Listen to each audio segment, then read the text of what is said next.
இப்படி கலநயத்தோடு இந்த டேபிள், இந்த அமைச்சர் பெருமக்கள்லாம் உட்காந்துருக்க கலநயத்தோடு டேபிள், முதலமைச்சர் உட்கார்ந்துருக்கிற கலநய டேபிள், எங்கள் எதிர்கட்சி தலைவர் உட்கார்ந்துருக்கிறது கலநயத்தோடு டேபிள், இந்த எதிர்கட்சியில் இருக்கிற நம்முடைய தோழமை கட்சி சட்டமன்ற உறுப்பினர் உட்கார்ந்து கலநயத்தோடு இருக்கிற டேபிள், இந்த டேபிள், இந்த பேசுகிற ஒலிவாங்கி என்கிற இந்த மைக்கு, இந்த செக்ரட்டரி உட்கார்ந்துருக்கிறது, இதை அத்தனையும் செய்தது திராவிட மாடல் ஆட்சியில் தமிழ்நாட்டுடைய பொதுப்பணித்துறை அமைச்சராக இருந்த நான் பார்த்து இரவு நேரத்தில் இப்படி நாம் செய்ய வேண்டும். அந்த டேபிள் செஞ்சது நாங்க தான், மைக்கு செஞ்சது நாங்க தான், சேர் செஞ்சது நாங்க தான்.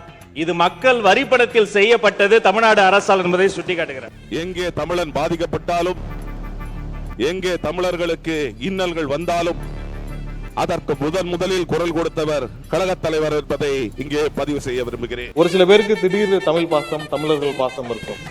அதெல்லாம் இந்த நம்மளுடைய வரலாற்றில் ஏற்கனவே பார்த்ததுதான். 2009 3 மணி நேரம் ஒரு அடையாள உண்ணாவிரத நாடகம், அதை தொடர்ந்து நடைபெற்ற மாண்புமிகு பேரவை தலைவர் அவர்களுக்கு வணக்கம். கடலூர் மாவட்டம் பரங்கிப்பேட்டையில் இந்துஸ்தான் ஆயில் எக்ஸ்ப்ளோரேஷன் நிறுவனம் மேம்பாட்டு கிணறுகள் அமைப்பதனால் ஏற்படும் சுற்றுச்சூழல் தாக்கம் குறித்து அரசின் கவனத்தை ஈர்த்து அமர்கிறேன். 30க்கு ஆரம்பிச்சாரு, 52 நிமிஷம் ஆச்சு, சொல்லியாச்சு. எவ்வளவு இங்க நிறைய பேருக்கு சுகர் இருக்கு, போன அப்படியே மயங்கி கீழே விழுறாங்க. நான் உள்பட்டதே சொல்லிக்கிறேன், பயங்கர வேதனையா இருக்கு, சமாளிக்க முடியல. ஒரு நிமிஷம் வீட்டுல போயிட்டு வந்துட்டேன். ஏன் தெரியுங்களா? காலில் சுகர் மாத்திரை போடல, கை கால்லாம் நடுங்குது, போட்டு வந்துட்டேன். சுகர் வந்தவன், பைல்ஸ் வந்தவன், பக்கவாதம் வந்தவன்லாம் எனக்கு அடியாளு. இவங்களை வச்சு நான் சண்டை செய்யணும். பையன் சார் இந்த பால்சாமி ரேட்டை ஏற்றி பண்ண தெரியாது. ஏன்னா அந்த ரேட்டு ஏற்றுறது போகிறது வரதெல்லாம் யாரோ முதலமைச்சருக்கு அவர் யாரோ தவறாக வழிநடத்தி விட்டார்களோ அல்லது அவருக்கு செய்தி இப்படி தவறாக கிடைத்திருக்கிறதோ என்ற அடிப்படையில் தான் இருப்ப. எனக்கு தெரியும், எதை பேசணும் தெரியும். முதலமைச்சர் வந்து யாரும் வழிநடத்த தேவையில்லை, எல்லாம் தெரிந்தவர், விரல் விவரங்கள்லாம் வைத்துக் கொண்டுதான் பேசுகிறார். ஏண்டா ஸ்கூல் பேண்ட போட்டு வந்துட்டு என்ன மிரட்டியா போதுமானதாக இல்லை.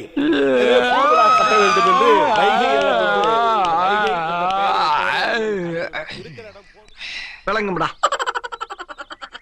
நாரப்பயல. சங்கீத ஸ்வரங்கள் ஏழே கணக்கா இன்னும் இருக்கா? கண் இருக்கும் எல்லோரும் தூங்கத்தான் செய்வார்கள். ஏதோ அலுப்பில் கொஞ்சம் அசந்திருப்பேன். கைப்புள்ள இன்னும் ஏண்டா முடிச்சுக்கிட்டு இருக்க? தூங்கு. கண்ணாடி தூங்கடா, என் கண்ணாடி தூங்கடா. A few moments later. நீங்க 20 நிமிடம் ஆகிவிட்டது. நாளைக்கு உங்களே கேட்பாங்க, உங்க ஆபீஸ்ல வேலை செய்யறவங்க, ஏங்க எங்களை பத்தி பேசும்போது பெல் அடிச்சிட்டீங்களே அப்படின்னு உங்களே கேட்டுருவாங்க. நம்ம அதுக்காக சொல்றேன், வேற ஒண்ணும் இல்லை. முடிங்க. 1 hour later. பில்டிங் ஸ்ட்ராங், ஆனா பேஸ்மெண்ட் வீக் அப்படின்றது பேசுங்க. அவர் பல்வேறு கருத்துக்களை இங்கே வழங்குகிற போது பொதுக்கூட்டத்திலே வழங்குவதை போல நாங்கள் இதை செய்தோம் என்று சொல்லிக் கொண்டிருக்கிறாரே தவிர இது மேடை பேச்சல்ல. கருத்துக்கள் வழங்க வேண்டியது மானிய கோரிக்கை என்பதை நான் நினைவூட்ட விரும்புகிறேன். 2 hours later. மாண்பு உறுப்பினர் குறுக்கீடு எல்லாம் 31 நிமிஷம் அனுமதி அளித்திருக்கிறேன். முடிச்சிருங்க, போதும்.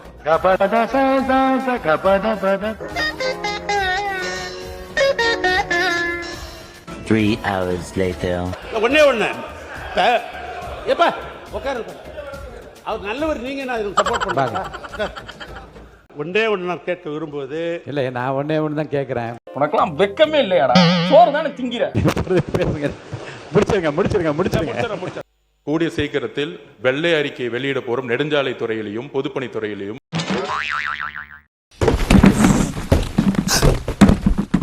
கடந்த 5 வருடங்களாக நடந்த அனைத்து டெண்டர்களையும் என்ன நடந்தது என்று இன்றைக்கு அவையில நாங்க சொல்ல விரும்பல. நம்ம ஒரு பக்கம் வண்டியை திருப்புனா அது ஒரு பக்கம் போதடா கடவுளே. நீங்க உட்காருங்க. 4 பேர் இல்லைங்க, 4 பேர் கேட்கறதுக்கு 4 காதா எனக்கு. உட்காருங்க தயவு செய்து. அல்ல குற்றாலத்தில் இருக்க வேண்டியதெல்லாம் இங்க வந்து ஏன் அவசரம் வாங்குறீங்களா? அவர் கேட்கிறார், உட்காருங்க. நீங்க உட்காருங்க. மாண்பு உரிமை சிவசேனை உட்காருங்க.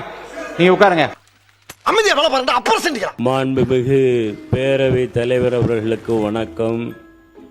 கடலூர் மாவட்டம் பரங்கிப்பேட்டையில் இந்துஸ்தான் ஆயில் எக்ஸ்ப்ளோரேஷன் நிறுவனம் மேம்பாட்டு கிணறுகள் அமைப்பதனால் ஏற்படும் சுற்றுச்சூழல் தாக்கம் குறித்து அரசின் கவனத்தை ஈர்த்து அமர்கிறேன். 30க்கு ஆரம்பிச்சாரு, 52 நிமிஷம் ஆச்சு. சொல்லியாச்சு. எவ்வளவு இங்க நிறைய பேருக்கு சுகர் இருக்கு. போன அப்படியே மயங்கி கீழே விழுந்தாங்க. நான் உள்பட்டதே சொல்லிக்கிறேன். பயங்கர வேதனையா இருக்கு, சமாளிக்க முடியல. ஒரு நிமிஷம் வீட்டுல போயிட்டு வந்துட்டான். ஏன் தெரியுங்களா? காலில் சுகர் மாத்திரை போடல, கை கால்லாம் நடுங்குது, போட்டு வந்துட்டான். சுகர் வந்தவன், பைல்ஸ் வந்தவன், பக்கவாதம் வந்தவன்லாம் எனக்கு அடியாளு. இவங்களை வச்சு நான் சண்டை செய்யணும். நாம் அவர்களுக்கு கொடுத்திருக்கிறோம். 15 நிமிஷம் முடிஞ்சிருக்கு, சுருக்கமா நீங்க முடிக்கணும். இன்னொரு 10 நிமிஷத்துல முடியும். இல்ல விஷயம் இல்ல, 10 நிமிஷத்துக்கு மேல நான் தரதா இல்ல. ஆனா உங்களுக்கு 15 நிமிஷம் கொடுத்துட்டேன், சீக்கிரமா வாங்க நீங்க. இது முழுக்க என்னுடைய நெடுஞ்சாலைத்துறை இதெல்லாம் நான் ஓரளவுக்கு 2 வரி 3 வரி என்றுதான் எடுத்துக் கொண்டிருக்கிறேன். ஐயோ, எங்க இந்தியா புடிச்சிங்க? லோ சுகர் வேற வந்துட்டியும் அனுப்பிச்சிட்டீங்க. முழுக்க இந்த நெய்வேலி தொகுதியிலே பல்வேறு சூழ்நிலைகள், ஒரு பக்கம் மத்திய சர்க்கார், இன்னொரு பக்கம் மாநில சர்க்கார் மூலமாக இன்னும் செய்யப்படாமல் இருக்கிற பணிகள். ஏண்டா டேய், எனக்குன்னே வருவீங்களாடா? ஏன்ட்ட சரசம் பண்றக்கே ஓட்டாப்பே உங்களை பெற்றுறாங்களா? இப்படி எல்லாம் இருக்கிற காரணத்தினாலே எழுதி கொடுங்க. ஒரு புத்தகம் போடுற அளவுக்கு நீங்க தொகுதியை பற்றி எழுதி கொடுத்தா கூட அவைகளுக்கு நான் எழுதிக்கிறேன். என்னுடைய உரையை நிறைவு செய்யலாம் என்று இருக்கிறேன். சார் நான் கிளம்புறேன். கிளம்புறியா? இப்படி இப்படி இப்படி இப்படி எப்பா, இப்போதாண்டா எனக்கு நிம்மதி. என்னுடைய தொகுதியில் வீடு குடி போறாங்க. வீடு குடி போறதுக்கு பந்தல் போடணும், சாப்பாடு போடுறதுக்காக. வாசல்ல பள்ளம், அதுக்கு மண் எடுப்பதற்காக தாலுகா அலுவலகத்திற்கு சென்று தாசில்தாரை பார்த்தா அவர் கும்பிட்டு என்கிட்ட வராதன்ட்டார். ஏன்னு கேட்டீங்கன்னா அங்க ரைடு நடந்தது, அங்க ஒரு கொஞ்சம் பணமும் எடுத்திருக்காங்க, நேரடியா ஜிபேல போன பணமும் எடுத்திருக்கிறாங்க. அதுக்காக வேண்டி சுத்தமாவே நிப்பாட்டி விட்டாங்க. இந்த மண் எடுக்கிற சமாச்சாரமே வேண்டாம் அப்படின்ட்டு. அதாவது விவசாயிங்கிற பேர்ல மண்ணை அதிகமாக மாஃபியாக்களை விட மாட்டோம். நம்ம மாண்புமிகு உறுப்பினர் கேக்குறாரு, இந்த வண்டல் மண் எங்க பாகிஸ்தானுக்கா போகுதுன்னு. விவசாயிக்கு மட்டும்தான் போகணுங்கிறதாம் தமிழ்நாடு முதலமைச்சர். பாகிஸ்தானுக்கு இல்ல, பக்கத்து ஊருக்கு கூட போக விட மாட்டோம், திருடிட்டு போக விட மாட்டோம். சாம்பார் அப்ப எனக்கு நம்முடைய முன்னாள் முதல்வர் கருணாநிதி பத்தி அடுக்குமொழியில சொல்லிட்டு வந்தாங்க. அமைச்சர்கள் பதில் சொல்கிற போது திராவிட முன்னேற்ற கழகத்தை பற்றியும் திமுக தலைவரை பற்றியும் அவர்களுக்கு என்ன மனதில்பட்டதோ அதை சொல்கிறார்கள். நீங்கள் அது தவறு என்று சொல்லி நீக்குகிறீர்கள். ஆனால் நேரடியாக லைவ் போய் கொண்டிருக்கிறது. தலைவருடைய பெயரை சொல்லி இப்படி எல்லாம் பேசுவது என்ன நியாயம்? கருணாநிதி சொல்ற, கருணாநிதியா? கருணாநிதிங்கிறது ஆகச்சிறந்த கெட்ட வார்த்தை போல இருக்கு. கதைவசன கர்த்தா தட்சிணாமூர்த்திங்கிற தெலுங்கர் கருணாநிதி ஒரு பக்கம். உழைக்க வந்த கருணாநிதி கட்சி ஆரம்பித்தால் அது திராவிட கட்சி. இனி யாரையா திட்டணும்னா யாராவது அப்படிலாம் திட்டாதீங்க. கருணாநிதி கருணாநிதி அப்படி திட்டுங்க. வாடா கருணாநிதி, வாடா கருணாநிதி, கருணாநிதி கருணாநிதி அப்படி திட்டுங்க. கருணாநிதியை கெட்ட வார்த்தையாக்கி வச்சாங்க. காந்தினாக காந்திஜின்னு எழுதி, காந்தின்னு நான் எழுதுறதில்ல, காந்திஜின்னு எழுதுவேன், இல்லாட்டா மகாத்மா காந்தின்னு எழுதுவேன். கருணாநிதிக்கு மட்டும் கலைஞர்னு எழுதுறீங்களே. எனக்கு அவர் அறிமுகமானதே கலைஞர்னு தான் சினிமாவில் அறிமுகமானது. அப்போலேருந்து கலைஞர் கலைஞர் தான் சொல்லிட்டு இருந்தேன். நடுவில் அவர் என்ன பண்ணார், கருணாநிதி என்று என் பெயரை சொல்லும் அளவிற்கு தமிழகத்தில் அரசியல் தரம் தாழ்ந்து விட்டது. அதாவது என் பேரை சொன்னா கேவலம்னு ஒரு ஆள் சொல்லி வரைக்கும் நான் கேட்டதே இல்லை.